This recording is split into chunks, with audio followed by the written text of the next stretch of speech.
Hello and welcome to another edition of Motor Cars Enthusiasts. Right off the bat on the old show today, we've talked about this the past several episodes. Remember Red Bull Racing apparently may getting involved with the folks over at Aston Martin trying to get Mercedes engines, because remember Aston Martin and Mercedes-Benz are kind of in bed with each other.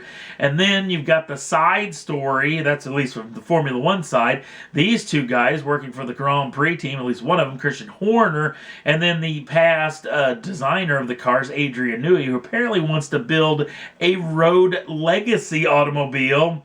We're hearing a whole lot more. In fact, this story is getting a ton of extra traction out on the old interwebs. Apparently, Mr. Newey is working on a vehicle with Aston Martin, or at least they haven't denied it, at least as of yet. And this particular machine may not be as much a road car, but may be a track day star, especially going up against the likes of some big guns. They're talking about this car may be in the running with the Ferrari LaFerrari FXXK, or also the McLaren P1 GTR. So we'll keep you in tune to what we hear more about this story. Next up on the list, here's three chaps we haven't talked about in a wee bit, but there has been a lot of stuff going on here lately, especially this has been all over. I've never even seen a television series that has been this much in the press, and it's not even on the air yet. In fact, let's clean up some business.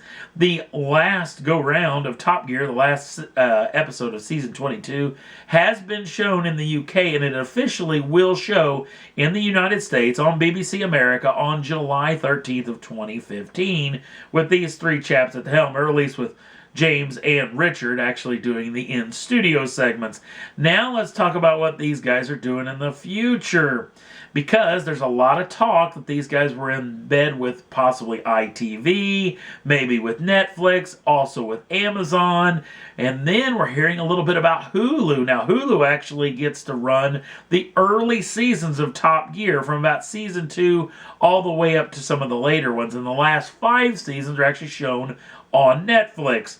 Now, they claim that Hulu probably isn't as big of impact that they could actually go to those. So, Amazon, Netflix, and ITV seem to be the front runners. But apparently, the ITV deal now has a hitch in its giddy up, because apparently Jeremy Clarkson, James May, and Richard Hammond all have no compete clauses with the BBC for 2 years. So apparently the ITV deal can't even happen until April of 2017, which could possibly mean that the brand new Top Gear with Chris Evans could actually have maybe up to 2 seasons under its belt by the time their show hits the ground.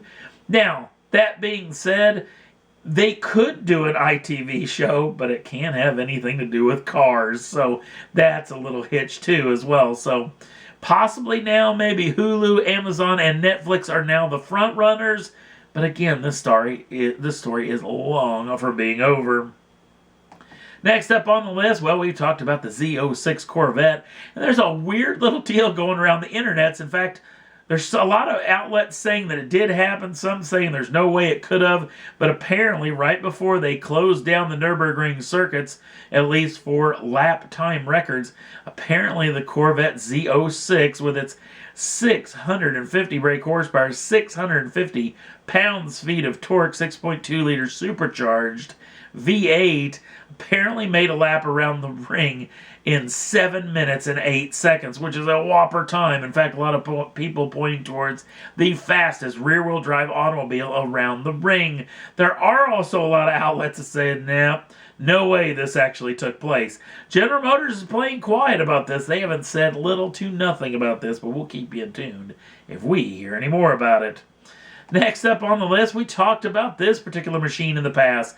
This is Viper, SRT, and Dodge's little setup to go one of one, meaning that they have several colors in the color palette for the machine. In fact, over 8,000 different colors that you can choose from. And if you buy, let's say, a 2015 Viper, and you pick it in vibrant yellow, let's say, that color is off the books for anybody else to pick for the rest of that particular model year, which means you really will have a one of one. Well, this story came out several weeks ago, and I kind of forgot about it, sorry. But let's talk about it now, because apparently now they're going to add some matte colors or flat colors to those. If you think of this in a flat white or a flat black, flat gray, maybe even flat silver, it would be a pretty good looking machine. Of course, those are kind of I think, the front runners for the best looking matte colors that you can put on this machine. So if you've got a hankering for a matte colored Dodge Viper, you better head down to your dealership really quick, because I'm assuming those colors are going to go very quick. Next up on the list, well, BMW laid down a bombshell over the past several days in a couple of very big bad pieces of news. I guess you could say they're bad pieces of news.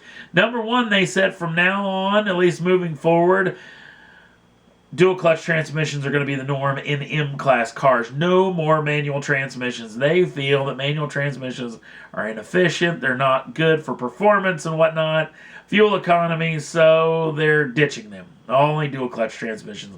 And then they drew a line in the sand.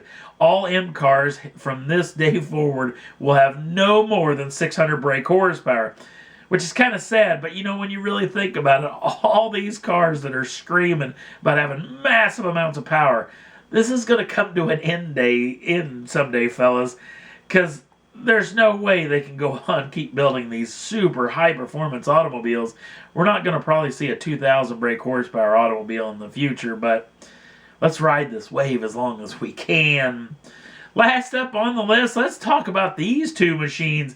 The one in the foreground being the brand new World Rally Championship effort for Toyota, the brand new Yaris WRC car that will make its official debut in 2017 in Rally Monte Carlo. The vehicle in the background is their last effort, the Toyota Corolla.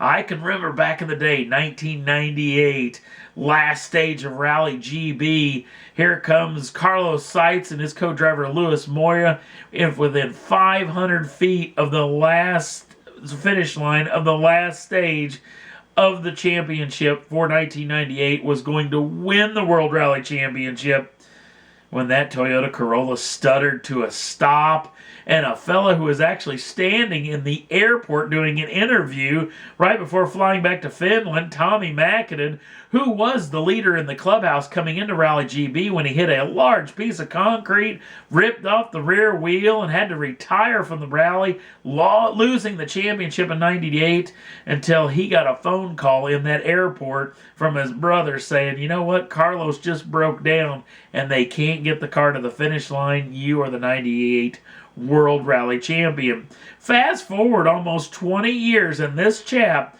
Tommy Makinen, will be heading up.